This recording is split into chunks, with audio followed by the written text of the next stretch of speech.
On the eve of the release of the Blu-ray of Executioner Part 2, I set out to contact anyone who had worked on the production and do some interviews.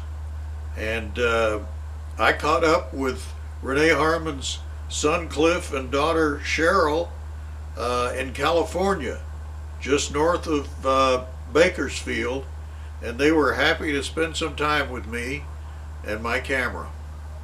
My name is Cheryl Harmon. My mother's was Renee Harmon was my mother, and I helped her with doing the slate and execution of Part 2. Hi, my name's Cliff Harmon. Renee Harmon was my late mother, and although I didn't work on it directly, being that it was a production where I really had no choice but to get involved peripherally, and I didn't want to be, but that's what fate deemed me to get involved in this thing. That's what I did. I remember that Mother hired Chris Mitchum. But I think it was like I don't remember what type of character he played. And he was a friendly guy. Now, did you have a part in that movie? I think I played like something in a waitress in a bar or something. Just, I mean, not a waitress, but a kid, one of the customers, clients, disguised with a wig or something. We just heard Cheryl say that Chris Mitchum was a friend of her father's. You know, I don't recall that at all. But Everett Harmon was a retired Army colonel at the time, and he worked at Sunkiss at the corporate offices, and he spent his spare time as an avid hunter. So maybe it was in one of those situations, or maybe both, that he got to know Chris Mitchum. Now, in this search, we weren't able to get in touch with Chris Mitchum, but I did find out that he's now involved in California politics. And this last year, he ran for office on the Republican ticket. And I guess he's retired from acting and is unavailable, at least to us. Oh, and by the way, I am still looking for that part of Cheryl's that she played in Executioner Part 2. Maybe I'll get lucky. My late mother put me in it, and somebody said I said something about drugs. I don't remember. Somebody said that I was talking about drugs or something. So Renee not only got her kids involved in her productions, but apparently she called on their grandmother as well. Now, they referred to Renee's mother, as I recall, as Muti. I saw her a couple of times, and she looked like she was in a hurry. My grandma was involved by cooking for the crew and also baking, and also that she told my mother she could do whatever. She says do whatever, otherwise or else.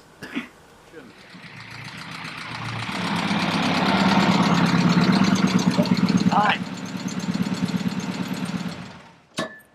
I'm Frank Newhouse, and I was in Executioner Part 2. I met Renee Harmon at a college acting class.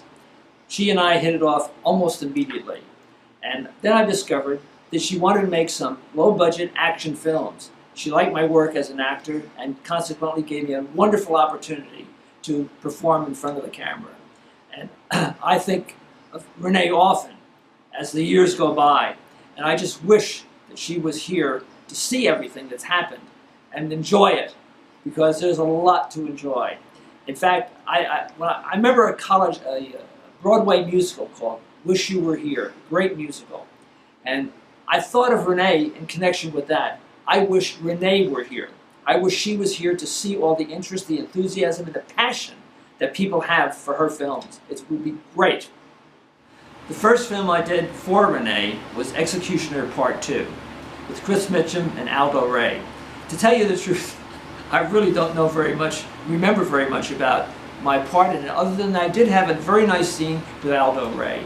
And he and I spoke during the breaks, at lunch and so forth. I really liked Aldo Ray. Very, very good actor. Excellent. Cliff and Cheryl got me connected with Frank Newhouse, who lives in Hollywood, and Frank Newhouse passed me on to Rico Mancini, who was living in Arizona. And I found Rico taking it easy in Pleasant Valley, Arizona. Hi folks, my name is Rico Mancini, and I was one of the crazy guys on Hell Riders and Executioner 3. And this young man here taking my picture is so kind as to come and put me on videotape. I don't know why, because I'm not pretty as I used to be. First movie that I did, the very first scene I ever did in a movie was with Renee Harmon in a little bitty room that was like a 12 by 12 horse stall. It was so hot, and I had to run my hands all over her body, which she was pretty good shape for that age, you know, and it was pretty good. It was pretty good, but man, it was hot. I was dripping sweat in my rented suit. Now, my first movie, I worked with the world's best stunt coordinator. Right now, he is the world's best stunt coordinator, Dan Bradley. That's where we met, and from then on, I started working with him in movies. And it was a great experience, a really great experience, and I'm glad I did it. And I did it actually, my daughter wanted to be an actress, and I just met Renee through that because my daughter didn't do the movies, and Renee asked me if I would stick with it and be a bad guy. With a face like this, that's all I can be. Yeah, I was very lucky to be an Executioner too, because I got to meet all these people. Chris Mitchum, Andrew Mote, and once again Dan Bradley was on the movie too, and Renee was in it quite a bit. And it was a great experience. I got to wear a suit, which I never wear. I never wear a suit. And once again, we did most of the stunts he and I did, and it was a great experience again, and I'm happy to do it.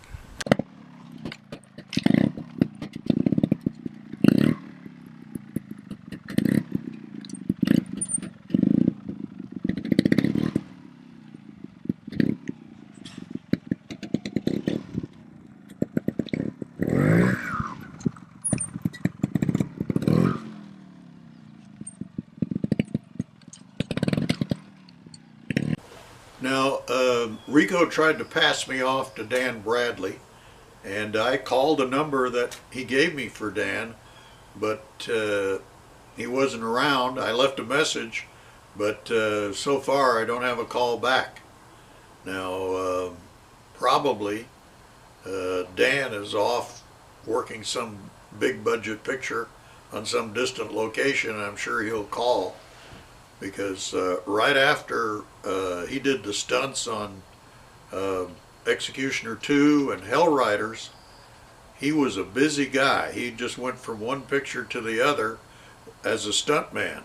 And finally, he got up in the ranks and was doing stunts and assistant director on that last Indiana Jones picture, and went from there to Mission Impossible and a James Bond film or two, and he's just working like there's no tomorrow. So I'm sure that Dan, when he gets around to it, will give us a call. But at any rate, he's a very talented guy, and people who worked with him will never forget him. So see you later, Dan. So, Dan, I meant to say that you were a second unit director, not an assistant director. Not the same thing at all. And not only that, you've gone on to direct. So, just a small footnote